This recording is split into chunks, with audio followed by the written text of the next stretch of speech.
the C5 Aircross, a new car from Citroen, and it's February 2019. This car has been available in China for 12 months, but we didn't get it until just now.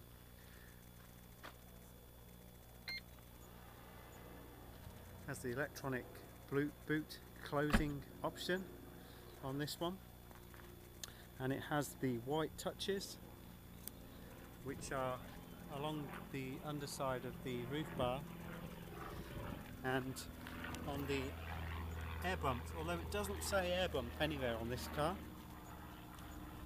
And it has the white touches on the air scoops at the front as well, which are an optional extra. And this car is actually red, although it looks orange. I think it's a fantastic colour for this car. This is a 1.2 petrol 3-cylinder 130 brake horsepower engine with part leather, half leather seats, with some interesting little bits of stitching and some interesting design and cloth, which is quite similar to the 3008 at the top on the headrests. Also have a glove box, which is useful. A little strap, which is a nod here to the luggage theme in the Cactus. It's got the stop-start 12-volt socket and a USB port, 6-speed manual. We have a huge amount of storage in here. If you take this little tray out, that's a good size storage. And that just pops in the top of there. Two nice cup holders, and it's nice quality. And these are actually, the rims are actually lit, which I really like.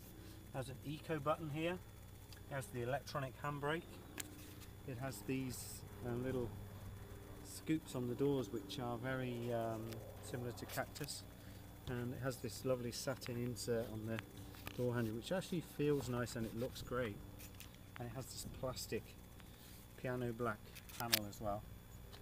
The bonnet is only accessible with the door open, and we have the daytime running lamps at the top, these lovely slim design with the chrome trims, a headlamp underneath and some nice chrome trim on the grille. And just to pop it up quickly, you can see it's got a significant bonnet catch there because of the shape and the design of the front and the bonnet. And 3-cylinder petrol engine, as seen in many other vehicles, C3, Cactus as well, Aircross, C3 Aircross, and stop-start system. As you can see here, we've got all the gubbins there, ECU attached to the battery, and the stop-start system, and little washer filler at the top there, some aircon pipes.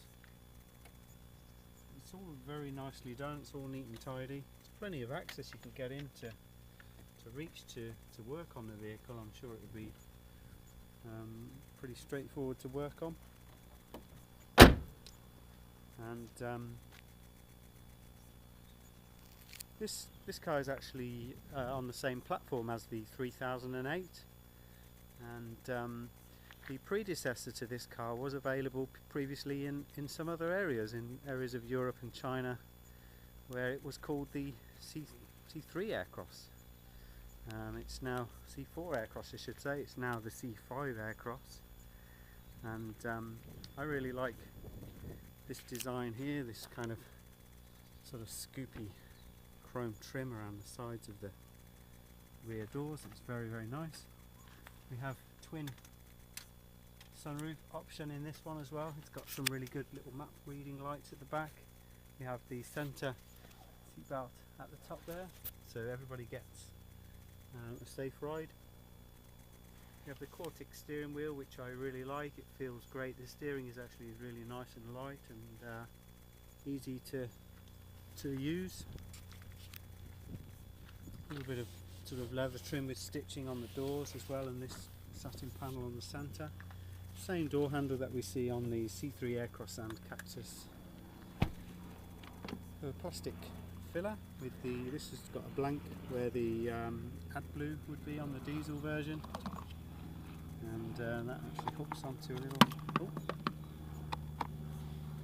hook there, which is handy. And cross-cut alloys on this one. This car's actually got the progressive cushions, which make it drive fantastically well. It's an absolute pleasure to drive. I don't think you'll be able to see any different, but we have normal standard shock and spring. Nothing complicated about it. It's pretty conventional. Apart from it rides really well. If you didn't know it had progressive cushions, you might think it actually was a bit wallowy, but it's not wallowy. It's actually very well controlled. It's actually really good over slightly bumpy terrain like this. This car park here is a little bit bumpy, but I've taken it down a few little tracks towards a farm and over a cattle grid, and it's actually really good on the speed bumps on the roads. You just don't really notice them. You notice them, but it's very comfortable, if that makes any sense. So I don't think you can actually see anything different. It just looks like the normal struts. Discs all round, of course, on this one. 130 brake horsepower. It's not the most powerful, but actually it's probably the most sensible, because a lot of people are going off diesel engines now. They think diesel's had its day and it's time to move on to something more efficient. Having said that, the most recent diesel engines are very efficient, but it just doesn't curry favour with people. So I think petrol is probably the way to go in the short term. And this design here reminds me of something I've carried in my pocket for a great many years, a bottle opener, and I don't know if you'll see that in the design there, and I'm pretty keen on the design. I think the roof rail design is fantastic. I think it's a really beautiful design. They didn't just put roof bars on this car, they actually thought about it, and the thickness of the chrome trim works really well with the actual proportions of the roof bars. And we've got these scoops in the bonnet, which are a really nice feature. I don't think I've seen that on any car before. We saw it on the concept, and I'm glad that it's actually made it to the production vehicle. This vehicle's got quite a few sensors. It's got scanning panels on the front as well, where it can scan the road, scan vehicles, and it can help you out with the safety systems it's got. We have on here the edge of the mirror actually is the indicator. This part here will actually confirm the indicator is on. We've also got the blind spot monitoring system there, which is just visible as a little light on the corner of the mirror, and we have the indicator, the full width of the mirrors on that side there. This has got Citroen's Magic Wash system, which is it helps with reducing the weight, because you're not carrying such a large bottle of screen wash around with you, and it just uses a minimum amount of spray to actually clean the windscreen when you need to. With the optional twin sunroof on this one, it makes it very light and airy inside. And if we just look at the rear again, there's some little buttons here that you use to adjust the headrests, we have all the top tethers, everything you'd expect. All the ISOFIX and everything is there, of course. And at the top in the centre there we have the SOS buttons, all of the panel there that you would expect with the Citroen SOS system, and one or two little features for the electric sunroof and stuff is up there.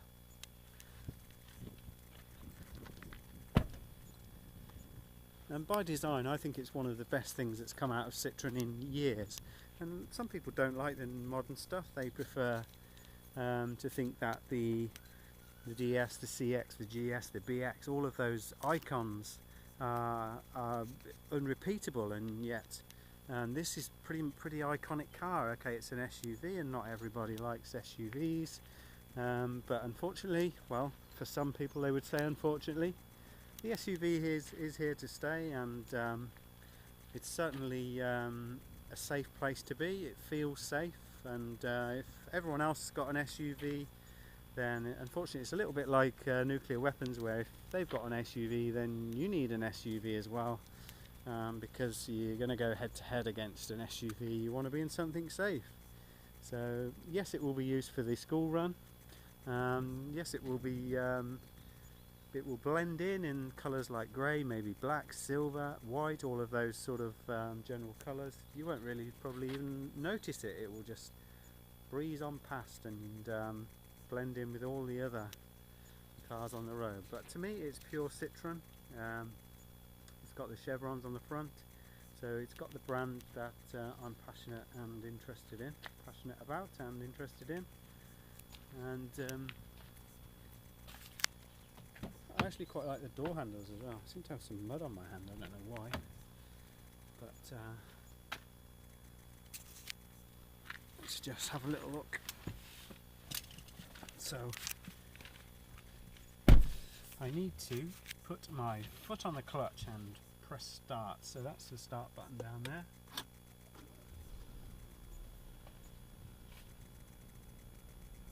And we've got cruise control on. It's on pause at the moment. We've got the sat nav running at the moment. And there's some buttons down here. We've got the hazard. We've got a couple of buttons which I'm not too sure about. We've got the door lock. We've got the fan on and off quick, which is really good. Screen clear, front screen, rear screen, and we have a push button and volume control for the radio, essentially, or the music. We needed to come up with a new way of building. So a quick push turns that on and off. We've also got eco button here, which I like. Stop start, which I've just used. The electronic park brake, so you put on the brake and you release it, and it gives you a little visual on there that it says that the parking brake is released. If you look across the top here, you'll see a rolling speedometer. You can see it's on 0, 10, 20. I don't know if you can quite see that.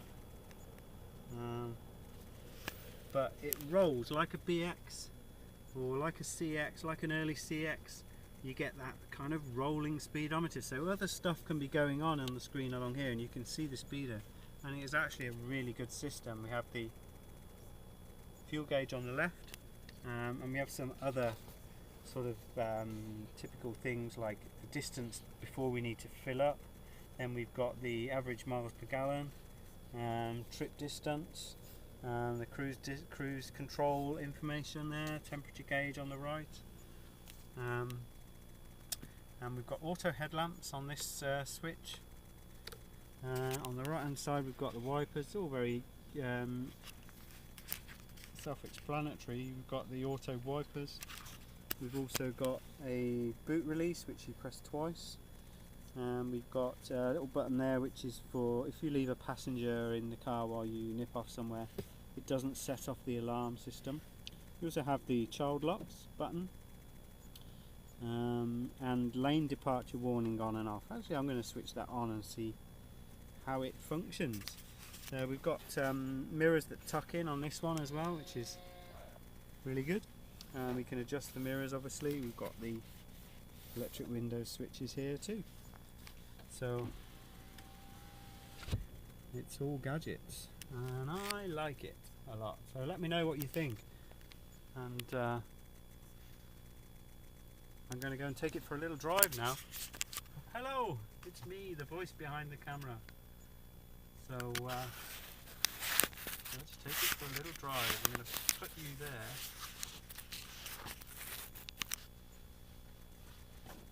And I'm going to put my seatbelt on. This car is nearly a month old. It's done 2,000 miles. It's absolutely a pleasure to drive. I'm finding it handles very, very well on the road. It's absolutely lovely. The progressive cushions, okay, you may say it's a bit of a gimmick, but actually their progressive cushions are very, very nice. And this road is really bumpy where I am right now. You can see it's probably moving around a little bit on the camera, but it's just smooth as silk. It's lovely. And then you